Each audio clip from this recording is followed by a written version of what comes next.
De vraies jumelles qui ne se ressemblent pas le moins du monde, un enfant né après 4 mois et demi de gestation ou un jeune garçon qui a vu le jour la tête à l'envers, voici donc les 10 bébés les plus étranges qu'il vous sera jamais donné de voir un jour. N'oubliez pas de cliquer ici pour vous abonner si vous aimez cette vidéo et d'activer toutes les notifications pour ne rater aucune de nos prochaines vidéos. Allez, on commence. Lorsque le jeune couple formé par Madison Kinow et Shannon Morrison Johnson ont su qu'ils allaient avoir un enfant, leur joie fut incommensurable et leur vie fut repeinte instantanément en rose. Une couleur bien à propos d'ailleurs puisque leur nouveau-né était une adorable petite fille qu'ils ont prénommée Paisley. Mais le bonheur du jeune couple n'allait pas durer très longtemps car à la naissance, ils découvrirent que leur fille était dotée d'une langue surdimensionnée. La langue de Paisley était littéralement celle d'un adulte de taille normale et il y avait donc un risque énorme que la pauvre petite fille ne s'étouffe avec. La raison de cette difformité était une maladie génétique très rare, le syndrome de Beckwith-Weinman, qui affecte une naissance sur 11 000 dans le monde. Cette pathologie se manifeste aussi avec d'autres symptômes plus ou moins graves tels qu'une hernie ombilicale, des anomalies des oreilles et des hypoglycémies ainsi qu'une hypertrophie des organes internes. Mais le risque le plus grave de ce syndrome, c'est la prédisposition à développer une tumeur embryonnaire en bas âge. La petite Paisley a donc dû subir 2 opérations chirurgicales pour diminuer le volume de sa langue, car autrement on n'aurait pas pu la nourrir et elle aurait pu facilement étouffer par manque d'oxygène. Fort heureusement, les 2 opérations se sont très bien déroulées et aujourd'hui la petite Paisley peut enfin s'alimenter et respirer correctement. Elle a même prononcé ses tout premiers vocables. Nova Unia est une adorable petite néo-zélandaise qui a eu la malchance de naître avec de graves difformités faciales et crâniennes. Mais on dit bien que l'amour soigne tous les maux et celui que lui portèrent ses 2 jeunes parents, Acacia et Joseph, était bien suffisant pour faire déplacer des montagnes. Le jeune couple ne lésinera sur aucun moyen ni aucun effort dans le seul but de rendre le quotidien de la petite Nova le plus normal possible. Pourtant, les 2 jeunes parents avaient une appréhension certaine quant à l'avenir de leur fille, craignant ainsi que sa condition ne s'aggrave davantage avec le temps. Acacia et Joseph craignaient en effet que l'avenir de Nova ne se révélât bien sombre, d'autant plus que la petite fille souffrait de difficultés auditives et respiratoires très préoccupantes. Mais un jour, alors qu'ils cherchaient désespérément de l'aide et des témoignages sur internet, les 2 jeunes parents tombèrent sur l'histoire poignante de Marimar Quiroa, et cela a été un véritable déclic pour eux. Marimar Quiroa est une jeune mannequin et influenceuse, dont le visage est complètement déformé par une tumeur. Son terrible handicap facial ne l'a pourtant pas empêché de poursuivre ses rêves et de construire sa vie comme elle l'entendait. L'histoire de Marimar a agi tel un baume au cœur des jeunes parents de Nova qui ont alors compris que malgré ses difformités, leur fille pouvait avoir un avenir radieux et une vie normale dans le futur. Beaucoup d'enfants naissent avec des taches de naissance et qui sont parfois situées sur le dos, les cuisses, les bras, le ventre ou même sur la poitrine. Bref, des endroits qui sont couverts habituellement par des habits et qui ne sont ainsi nullement flagrants ou ostentatoires. Mais qu'en est-il de ces pauvres enfants qui sont nés avec de grosses marques situées en plein sur leur visage ? La petite Luna est ainsi née avec un nevus géant congénital, une sorte de tumeur bénigne qui produit de grandes taches très sombres. Sa marque de naissance était si grosse et son emplacement si flagrant qu'elle semblait littéralement porter le masque noir de Batman. La maman de Luna, Carol Fenner, ne savait plus vraiment vers quel sein se vouer, voulant faire disparaître coûte que coûte cette disgracieuse tache du visage de son enfant.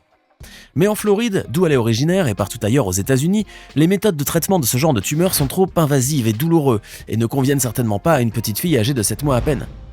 La jeune maman de 36 ans a donc fini par baisser les bras, croyant ainsi que tout espoir de guérison pour sa fille était réduit à néant. Pourtant, un espoir subsistait encore en la personne du docteur Pavel Popov, un chirurgien russe de renom et qui proposait une méthode révolutionnaire pour traiter les nevus géants. Carol et sa fille s'envolèrent alors à l'autre bout du monde, dans la ville russe de Krasnodar, pour rencontrer ce médecin et lui exposer le cas de sa fille. Le chirurgien administra donc à cette dernière une thérapie photodynamique, un traitement pionnier à base de rayons laser, et le résultat fut totalement époustouflant. En effet, en enlevant les bandages du front de sa petite fille, Carol fut stupéfaite de découvrir que la zone traitée était totalement guérie.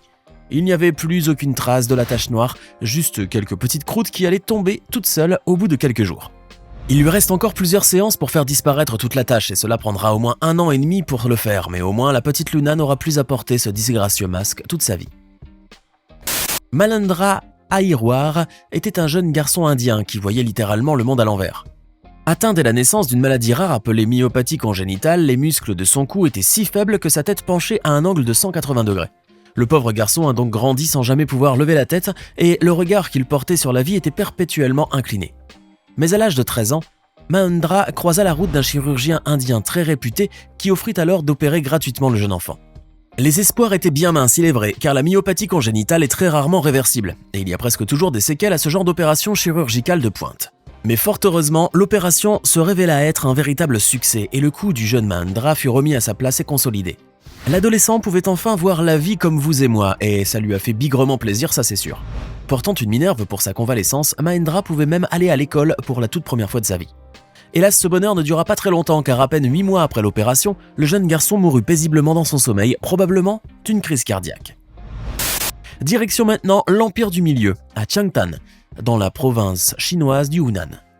Car c'est sous ces latitudes bien lointaines qu'est né le petit Wukong, un adorable petit bout de chou aux yeux pétillants et au sourire angélique.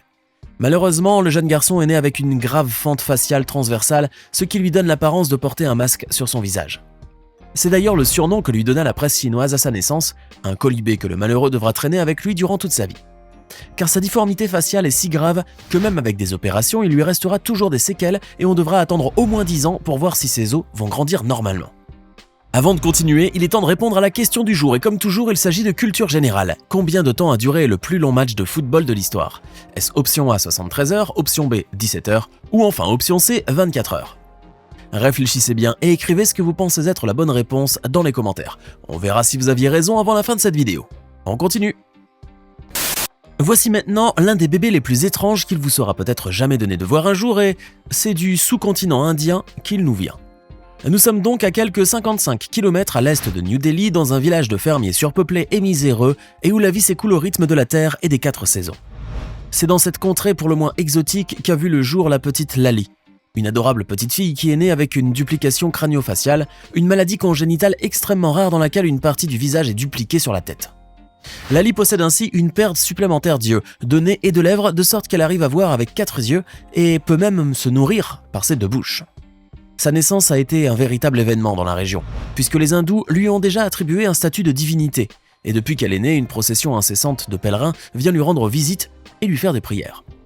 Les hindous pensent en effet que la petite Lali est la réincarnation de Shakti, la déesse hindoue du pouvoir. Toujours est-il que la petite Lily se porte aujourd'hui comme un charme, car malgré son incroyable difformité, elle rit, pleure et s'alimente le plus naturellement du monde, quoique tout soit en double chez elle. Vous avez peut-être déjà connu de vrais jumeaux ou jumelles dans votre vie et vous avez sûrement dû être estomaqué par leur ressemblance, au point de ne jamais savoir qui est l'un et qui est l'autre. Mais les 2 jumelles que vous allez voir maintenant sur cette séquence vont vous épater bien davantage puisqu'elles sont littéralement uniques au monde. Sienna et Sierra Bernal sont 2 sœurs jumelles originaires du Texas, qui détiennent le titre record pour la forme la plus rare de jumelage discordant. Ainsi, bien qu'elles soient toutes 2 nées au même moment, les 2 sœurs ne sont pas égales en poids et en taille, l'une d'entre elles ayant un poids et une taille normale tandis que l'autre sera atteinte de nanisme. Mais hormis ces différences physiques, les jumelles sont étroitement liées et leur relation est quasiment viscérale. Lola Grace était une petite américaine de l'Arkansas, malheureusement atteinte d'une microcéphalie à la naissance. Sa pathologie congénitale empêchait ainsi la bonne croissance de son cerveau et de sa boîte crânienne. La maladie dont elle souffrait agissait également sur ses aptitudes mentales, puisque l'un de ses symptômes est un grave déficit cognitif. Mais malgré tout, la famille de la petite Lola veillait sur elle avec attention et amour, et surtout avec de l'expérience mûrement acquise. Car la famille Grace avait déjà eu une fille du nom de Claire qui avait eu la même maladie et qui en mourut à l'âge de 17 ans en 2018. Lola était donc le second enfant de la famille à présenter une microcéphalie et à en mourir également. La pauvre enfant s'éteindra en effet à l'âge de 13 ans, après avoir longuement combattu la maladie et la souffrance. Une bien triste tragédie pour cette famille, mais un incroyable exemple d'abnégation et de courage de la part de ces 2 pauvres jeunes filles. L'histoire de la petite Vanellope Hope Wilkins défie de loin l'entendement, et on peut même dire qu'elle l'est pour le moins renversante. Et pour cause, cette jeune fillette anglaise est née avec le cœur littéralement à l'extérieur de son corps.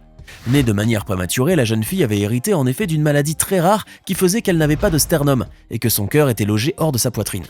La petite Hope a dû ainsi subir 3 opérations distinctes dans le but de replacer son cœur à la bonne place, des opérations extrêmement difficiles et risquées et dont le pronostic de survie était de moins de 10%. Mais il faut dire que la petite Hope portait bien son nom, car l'espoir de sa guérison est finalement devenu réalité, et après 14 mois d'hospitalisation, la petite fille a enfin pu repartir chez ses parents totalement guérie et le cœur à la bonne place. Et comme toujours, sur votre chaîne YouTube préférée, nous vous avons réservé le meilleur pour la fin avec cette séquence qui restera sûrement gravée dans vos mémoires à jamais. Voici le beau bébé Luke, un enfant miraculeux au vrai sens du terme puisque sa gestation n'aura duré que 18 semaines et demie avant de naître prématurément. À croire que ce petit chérubin avait un rendez-vous galant qu'il ne voulait surtout pas rater. Maintenant, dites-nous dans les commentaires ce que vous pensez de ces bébés bien étranges qui sont nés différemment. Et pour le quiz du jour, la réponse est bien le A. Le plus long match de l'histoire de football a en effet duré pas moins de 73 heures et a réuni 2 clubs amateurs de Kerbrach en Moselle.